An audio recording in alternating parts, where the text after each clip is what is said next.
Now, following the death of a student who was studying in Bengaluru from the Nipah virus in Kerala, the Karnataka Health Department has now intensified the surveillance efforts. The 24-year-old who was a postgraduate student in Bengaluru was originally from Malappuram. Health officials are tracking 32 people who attended his funeral and also 3 people who visited him in the hospital. Continuous follow-ups are also being conducted by the health teams. Health Minister Dinesh Gundurao also reported that none of the 28 identified contacts have shown any symptoms. So far, 13 of them have already returned to Bengaluru. But the department is also closely monitoring the situation and will provide further updates as and when they get it. They have been identified, people who had gone to Kerala and returning from there. They also are being checked and monitored. Today our department also will be issuing a statement on this subject, and we will be keeping track of all the people who are connected to that person who passed away.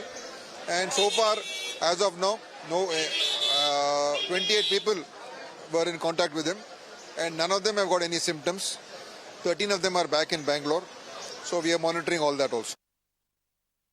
We understand is that this is the second death that was caused due to the Nipah virus in the state, and in fact Malappuram is known to be the epicenter of such diseases in generally, even when initially all the amoebic meningoencephalitis, and in fact even back when we go back to COVID, these were diseases that were initially found, the presence was found in Malappuram district. So definitely Malappuram is under strict surveillance, and the entire state is also under high alert. There is a slight lockdown-like situation that is being prevailing in the district as of now. We know for a fact that the specific ward limits and the panchayat areas where the Tiruvalli, especially the area where this 24-year-old boy was living, that place has is under strict surveillance, and masks have been made mandatory in the entire district. And what we also understand is that after the contact tracing, we have found out, the health department has confirmed that 175 people